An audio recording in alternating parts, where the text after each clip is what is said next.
Welcome to Beth's Happy Home. This is the season where we are trying to keep up with the harvest, and it's such a blessing to have an abundance. My son's plum tree produced like crazy, and so I already made a double batch of plum jam, adding the vanilla to make it extra special.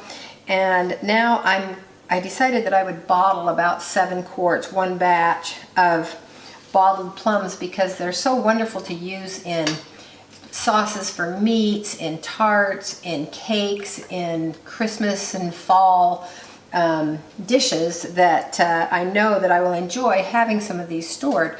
The remainder that don't fit in these 7 jars, I'm going to use in my dehydrator. I'm going to dry in my dehydrator. The fun thing about canning plums is that you don't have to remove the skins, and these have freestone pits, and so you can just cut them in quarters and then pull out the pit. As you can see, this is not a pretty plum. It doesn't look like much on the outside, but once you cut into that greenish, yellowish, pinkish mottled skin, look at this gorgeous red flesh that's on the inside. So I'm just filling up this jar, and as soon as it's full, I'm going to pour over it a simple syrup. And the way that I do the syrup for a plum is 1/3 of a cup of white sugar and 2 cups of water. And for 7 quarts, when you pack them in, and this is about the size of the plum, about the size of a golf ball, you'll use more likely about 2 1/3 cups of sugar to 8 cups of water, and that will probably be enough of that simple syrup to do the 7 quarts, which is a batch of in your canner. Start with hot water, and then that was 1/3 of a cup of syrup of sugar. And to make this simple syrup, I'm just going to dissolve it until it's clear. While that's finishing dissolving, I'm going to add, I can probably fit 3 more plums in that jar.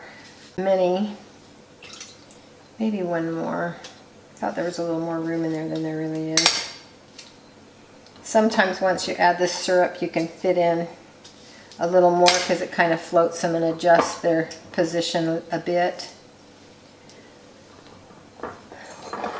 But if you have access to plums, or even if you have them inexpensive at the grocery store, you ought to at least try making jam out of plums. And the neat thing about using plums to make jam is that you only use half as much pectin for the recipe. And so I usually double the recipe, double the amount of fruit and the amount of sugar, but then just put in 1 box of pectin.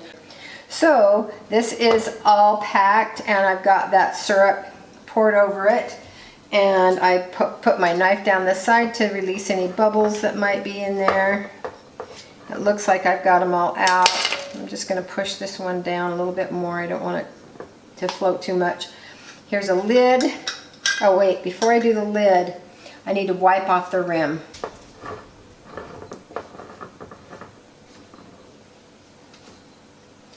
So now that that rim is wiped, this jar was very clean, but I didn't sterilize the lids and I didn't sterilize the jars. They're just very clean, but because I'm going to pressure cook them, they're going to be plenty hot enough to kill any bacteria or any of the little nasties that might be in there.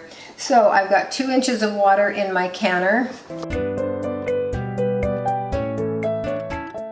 I will process them for 5 minutes once it comes up to 5 pounds of pressure. And that's plenty of time, because it doesn't start processing, or hissing in this case, until the whole contents is up to heat. And that's all you need to do when you're using a sugar-based and an acidy fruit. That's plenty of time, and you don't want to overcook them to where they are just completely decomposed into mush. So I'm going to go ahead and process those, and I'll show you what they look like when they're done canning. So my plum canning adventure turned into a little bit of a cautionary tale. When I opened up the canner it was almost brim full with bright red liquid, and I knew immediately that I had failed in most of the jars to release the air bubbles by sticking a knife all around it and you know, rolling it like this to get the air out from between the plums and those little pockets of air. So consequently, you have jars that force the liquid inside the jar out of the jar as the pressure changed in the pressure cooker. And so I don't have as much problem with that if I'm steam canning it. The pressure cooker seems to is more likely to have that problem, but you can get it with a steam canner as well. By the way, it is perfectly safe to steam can or water bath fruits like this that are bottled in a sugar solution.